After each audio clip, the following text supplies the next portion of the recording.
Hi, my name's Vary. That's Mhairi, pronounced Vary and not Mary, okay? I'm your average young teenager. I like listening to music, watching films and socialising with my friends. I play the violin in the school orchestra. Not into sports much. I'm more of a dancer. A little Scottish.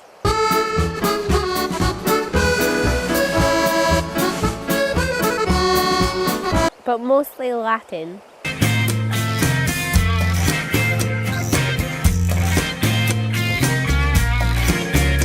But now I'm about to try something new.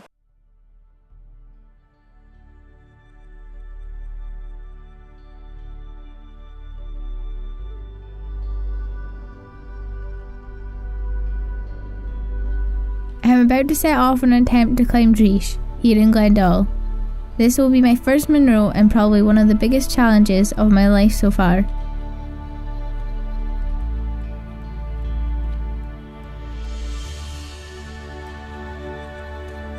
Over the past couple of years, I've been dragged along to the Dundee Mountain Film Festival to witness my father's attempts at filmmaking.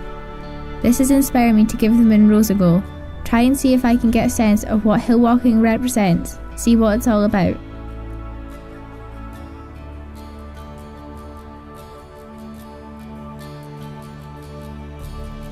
A Munro is the term used to define a Scottish mountain over a height of 3,000 feet, named after Sir Hugh Munro, who at the request of the SMC compiled and published his first Munro's tables in 1891.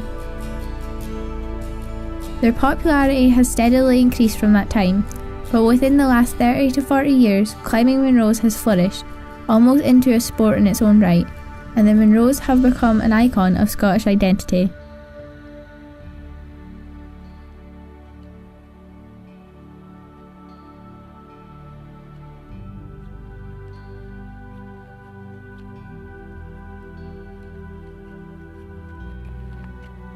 So why climb a mountain?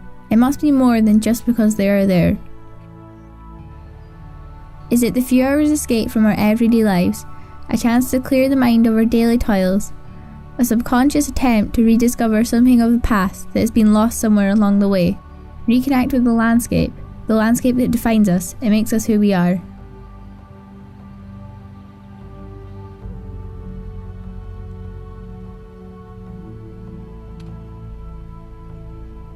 Or is it the physical and mental effort required to achieve that goal, that summit, the excitement of the climb, even the prospect of a little danger? To pit mind, body and soul against the mountain and the elements, and what at times would appear to be some sort of primal challenge of survival.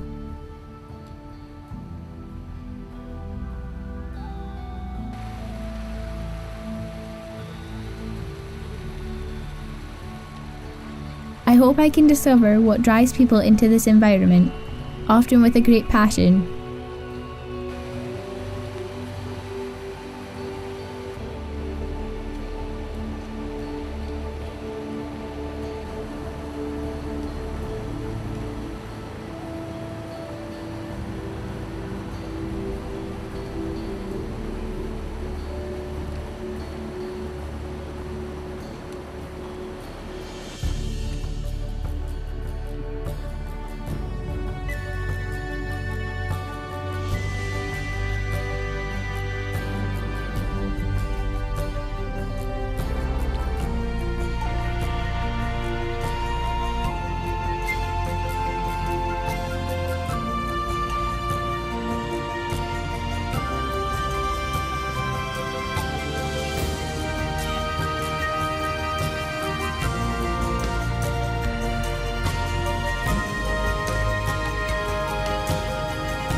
Many Scots have never experienced this.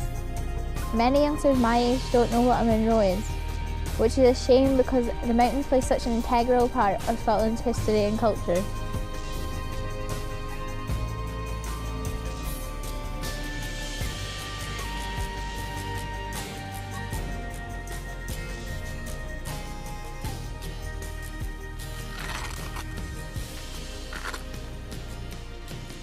Better just have a check of the map, make sure I'm travelling in the right direction.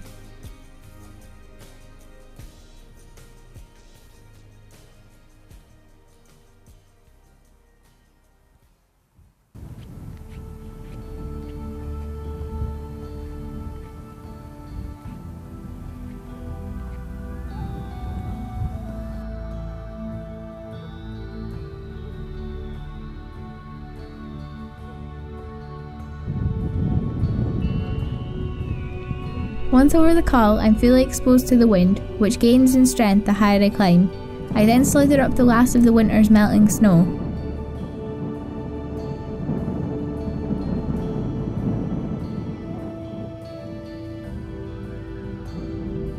I go over the plateau and I witness the stark beauty of this tundra landscape for the first time. This is the highest I've ever climbed under my own efforts.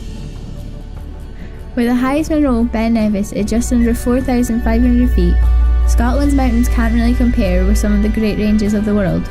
But for what they lack in height, this is made up by the country's northern latitude that creates a climate and character all of its own, providing a challenging and often hostile mountain environment, and one which must be entered into with the greatest respect.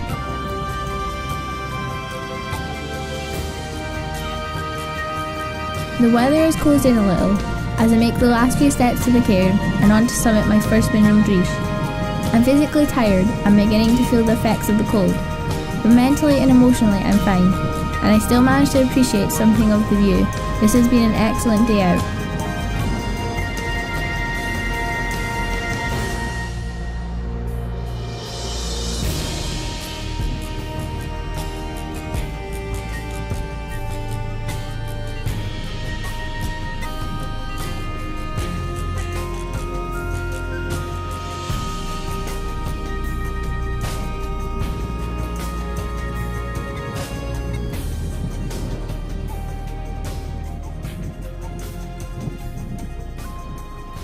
Success. Well, almost. You just have to get back down safely now.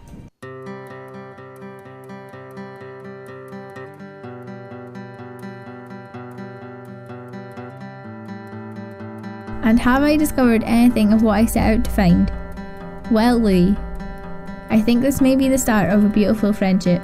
It only takes a tree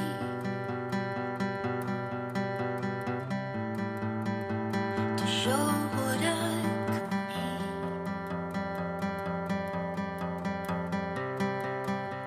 The branches I take hold, the canopy unfolds.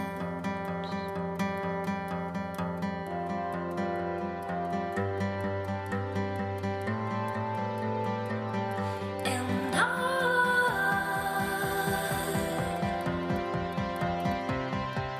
will never grow old.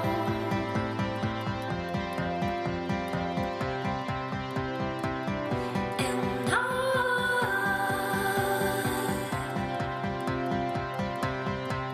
will never grow.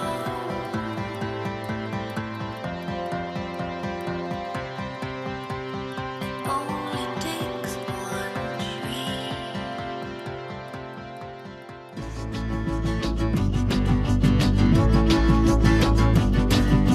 People try to put us down. Talking about my generation. Just because we get around.